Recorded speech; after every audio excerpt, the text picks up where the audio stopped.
Michael Jackson tried to warn everyone about the Epstein class for years, specifically the Sony CEO and Epstein friend, Tommy Mottola. And Tommy Mottola is a devil. He wrote songs that were held back from release about girls being sexually abused in Hollywood, where he sang the words, "Now she's on the move, she's off to Hollywood. She says she wanna be a star, she heard the money's good. She gets off from the train station, a man is waiting there. I'll show you where the money is, girl, just let down your hair."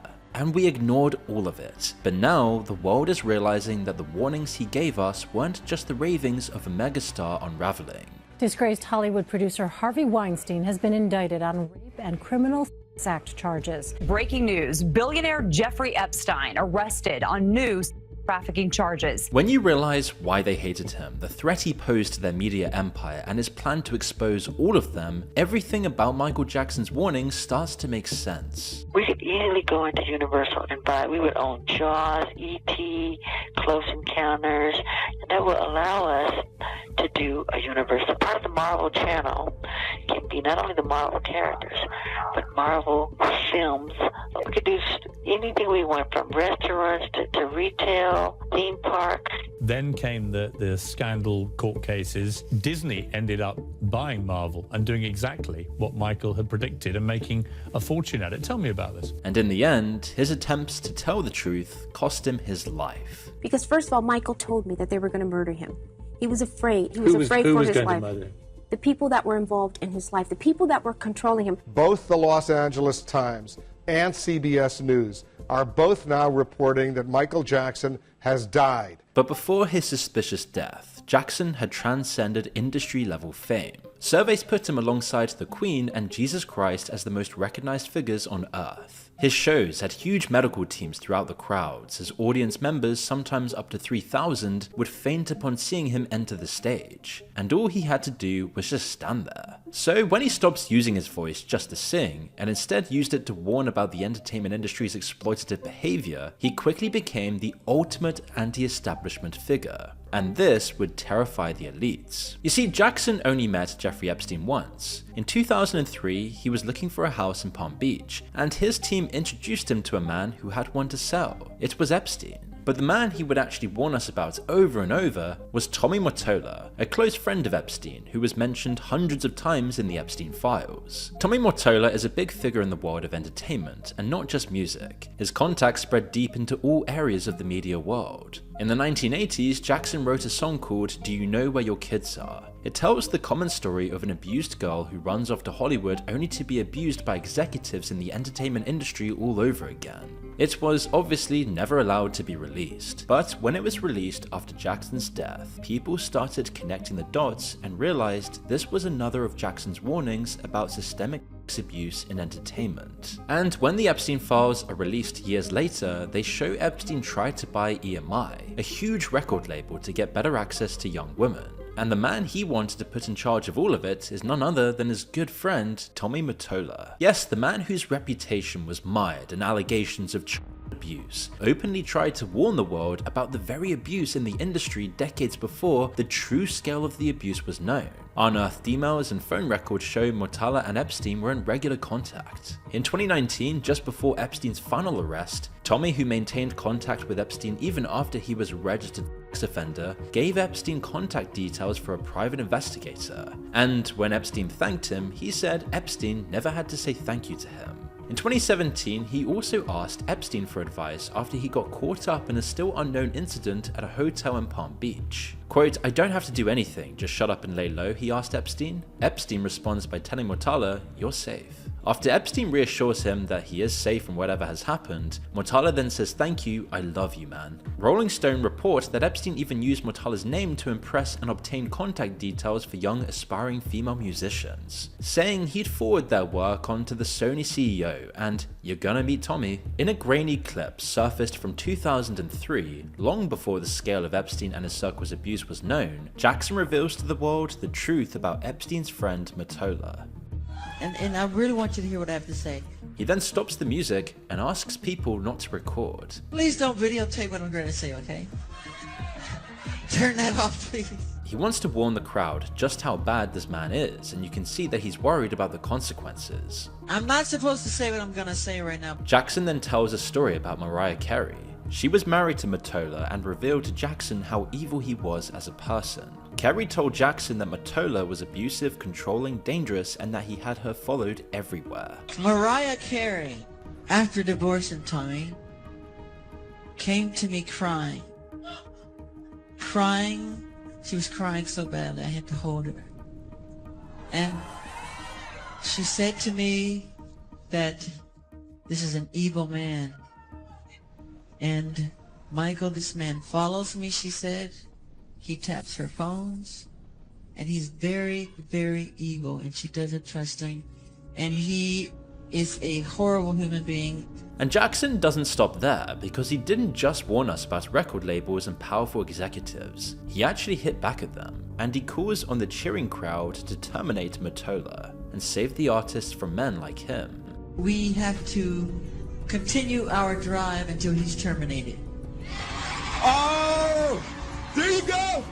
We can't allow him to do this to great artistry. We just can't. The crowd cheer as they always do with Michael Jackson, but it's clear from his face that the jubilant crowd cheering isn't the reaction he's expecting after dropping bombshells about the most powerful man in music. And it's only years later, after he's already outed Mottola, that Mariah Carey releases her autobiography, where she writes about the alleged abuse she suffered at his hands. She was only 24 years old when she married Mottola, and he was 20 years older than her. And his good friend Robert De Niro was his best man. And her memoirs paint a really creepy picture of being surrounded by all these powerful older men who saw her beauty, talent, and potential and then took advantage of it. She wrote that her every move was monitored, controlled when and where she went, where she was only allowed to leave the mansion with his permission, even hiring armed guards to search for her if she ever left without it. But is it true that you would head for a cheeseburger at McDonald's and you'd be getting phone calls on your cell phone? Where the heck are you going?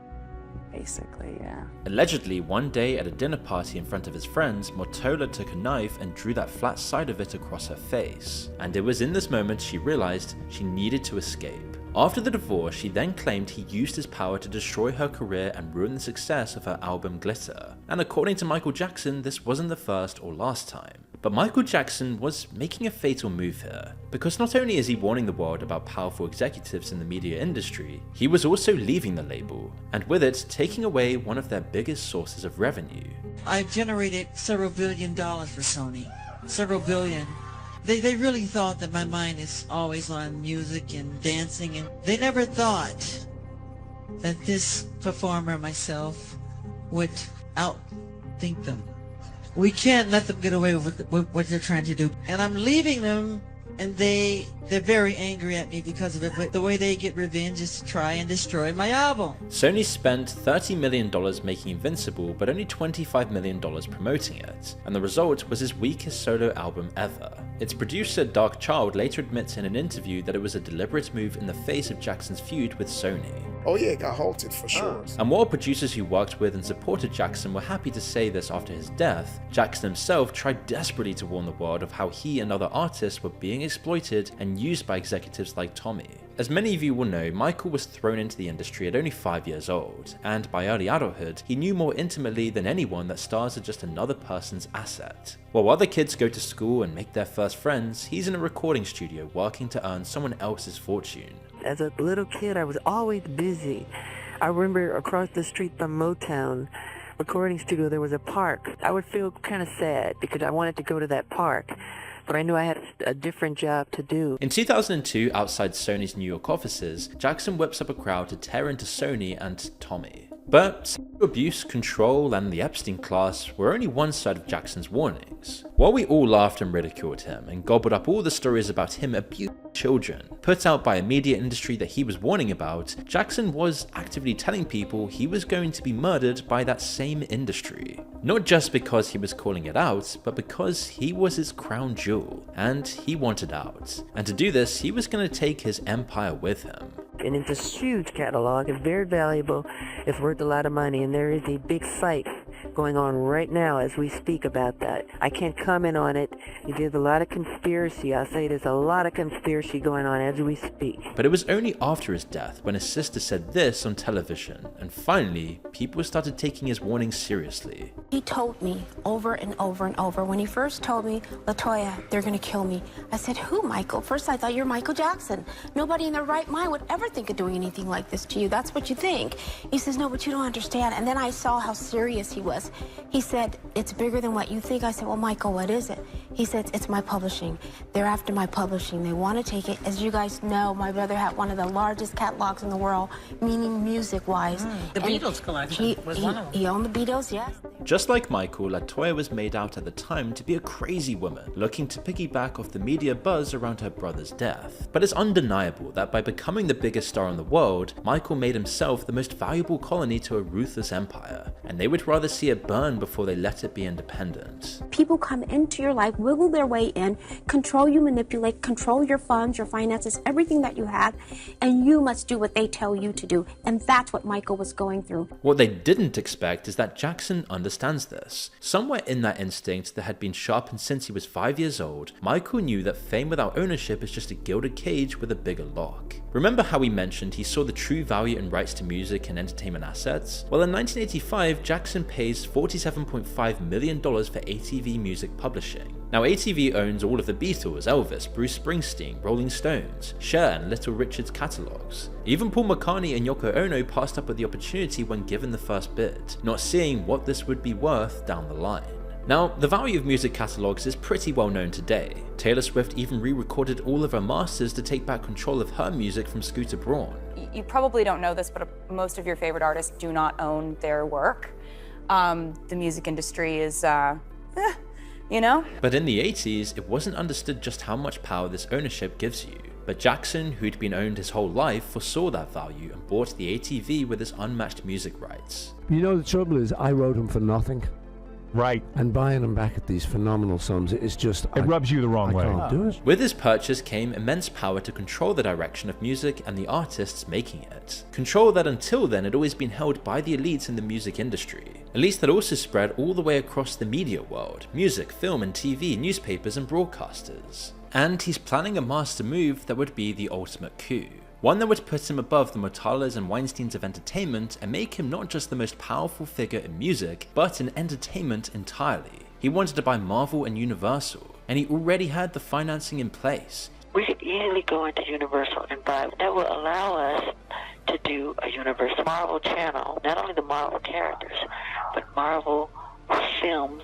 We could do anything we want, from restaurants to retail, theme parks. Then came the scandal court cases. Disney ended up buying Marvel and doing exactly what Michael had predicted and making a fortune at it. He was going to change the world and finally do what he always said to do in his music and bring the world together and expose the truth. Marvel was just a failing comic book company at this point. There was no Avengers franchise, no Universal theme park in Florida, nothing. And as Disney has shown us, it would have made him tens of billions and made him the most powerful man in entertainment, influencing the hearts and minds of the world, finally bringing people together. Then came the scandals. Overnight, they called me a freak.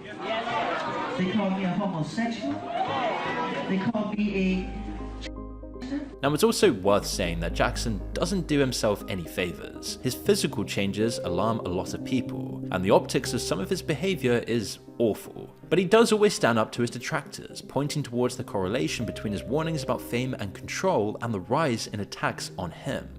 I want to set the record straight, that if people hear a lie long enough, people believe it. But look at the timeline. Every time Jackson makes a move against the industry by buying catalogs, calling out Mottola by name, or planning the acquisitions that would have made him the most powerful figure in entertainment, the attacks on him just escalate. The accusations then grow louder and the ridicule intensifies. But the elites of entertainment don't just want to destroy his reputation now. They want his catalogs, they want his ideas for Marvel and Universal, and most of all, they want him out of the way for good. They do not want this man speaking his opinions and changing the world. And there's a way to get all of that, and here he really doesn't help himself, because if there's one thing Michael Jackson is better at than making money, it's spending it. And with sponsorship nowhere in sight in the face of the allegations and legal troubles, less money than he usually makes off a new album, and the lifestyle of a Roman emperor, Jackson was in serious debt. He's been taking out loans against his ATV catalog, but it's the one thing he won't actually sell, so he needs to find a way to make some serious money fast. But at 50 years old, traumatized from years of legal battles, and with some serious health conditions, it's the last thing he wants to do, a tour. These will be my final show performances in London. This will be it. This is it. And when I say this is it, it really means this is it. 10 draining shows in a massive venue under intense global scrutiny is already a lot to ask, but it only gets worse when, despite only agreeing to 10, those above him increase that to 50 shows. A truly insane amount even if he were still 25 years old. Michael wasn't capable of doing these shows that he was supposed to do. Michael only agreed to do 10, and it's because they had him on such a tight rope. His sister makes it very clear that that was never possible, and everyone around him knew it. So why then was he forced to do something he was physically incapable of? But it was a conspiracy, and a lot of people were involved in this, and they know who they are, and they're very afraid of what I might say, of what my brother has told me.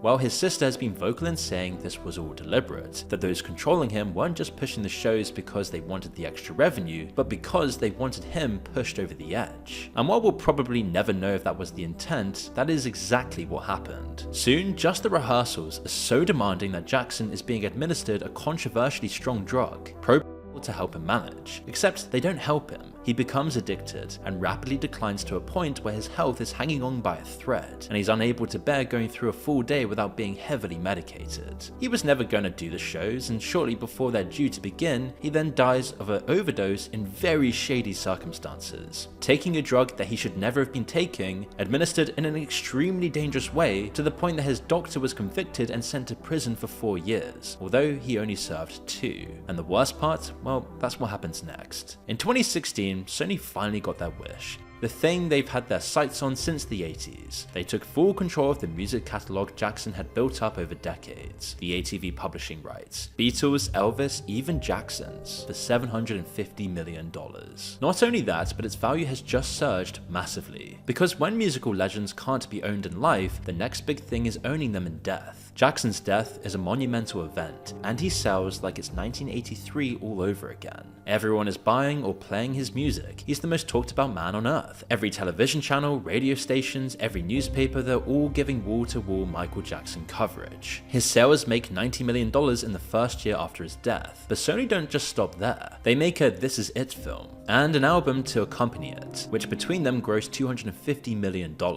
They also buy the exploitation rights off of the Michael Jackson estate, giving the company the rights to release albums in his name even after his death. Whether what happened to him was coordinated, coincidental, or deliberate, we'll never truly know, but what we do know is that a man who understood power like only a victim of it can ended up broken, and dead at only 50 years old. And his message of a better humanity was widely ignored, and the people he named and exposed kept all of the money. Michael constantly told me, Latoya, they're going to murder me, they're going to kill me.